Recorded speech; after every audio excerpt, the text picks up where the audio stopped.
Witam na konferencji prasowej po meczu 44. kolejki Polskiej Hockey Ligi pomiędzy GKS-em Tychy a LKH Jastrzębie, wygranym przez gospodarzy 6-1. Poproszę o pomeczowy komentarz wraz z wyborem najlepszego zawodnika. Najpierw trener gości, pan Robert Kalaper.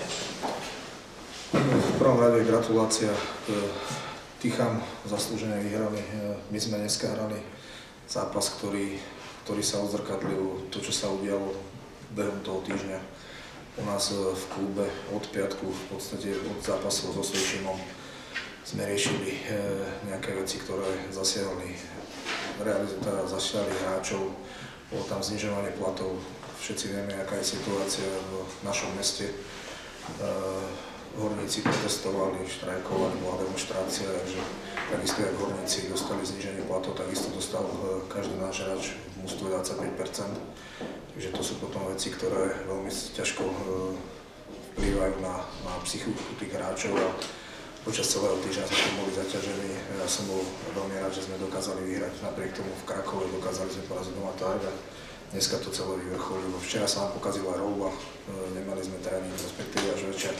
Dneska ráno, keď sme vyšli, prvá strela, rozbilo sa toxisklo, takže prehrali sme po dlhej dobe, naposledy sme prehrali s Tychami pohár a v kolejkách bez bodu sme, 17 zápasov, takže musela prísť aj prehra. Škoda, že je taká vysoká, ale máme pred sebou ďalší zápas v nedeľu Sanok doma a musíme robiť maximum preto, aby sme ich porazili a znova sa dostali na prvé miesto.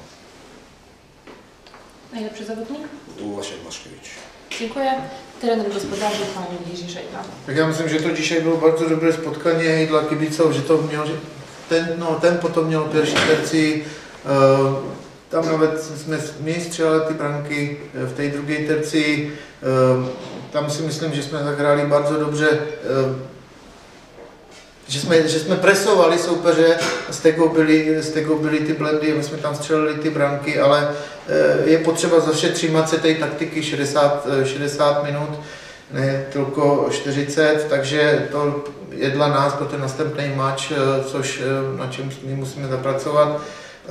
V té třetí terci bylo vidět, že všechny ty pětky dali ze sebe na tom ledě všecko a i když poličíme ty branky, bardzo dobře zahrál čtvrtá pětka. Nejlepší závodník Witecki. Dziękuję. Czy są jakieś pytania do trenerów?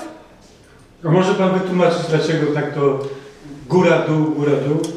My to tak máme za vše celou tu sezónu, ten sezon hrajeme dobře, pak měli jsme takové spotkání s závodníkama po přehře v Sanoku, tam jsme si což pogadali o těch następných mačách, o playoffu, že což musíme změnit a já myslím, že to dzisiaj bylo vidět, ale musíme se toho třímat następné mače a nawet jak přijde playoff.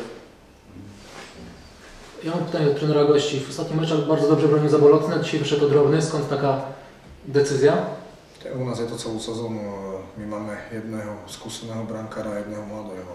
My od začiatku dostávajú príležitosť obidvaja brankári a napriek tomu, že ten meč bol vážny, momentálne Zabolotný má lepšiu formu, ale potrebujeme, aby na play-off boli pripravení obidvaja brankári, ako Drobný, tak Zabolotný, takže dneska dostal šancu Drobný a... Nevykorzystal chyba. Nie, tak ako my sme mu nepomohli, hráči mu nepomohli, to ako v prvej tretine nám pomohol a tam boli samostatní nájazd a to sa ťažko hrá. My sme dneska zahrali ako mužstvo zle, my sme proste, prišiel taký deň, kedy sme neurobili, alebo ani sa nám nič neodrazilo a neboli sme dôrazní a super pre nás jednoducho prehrali.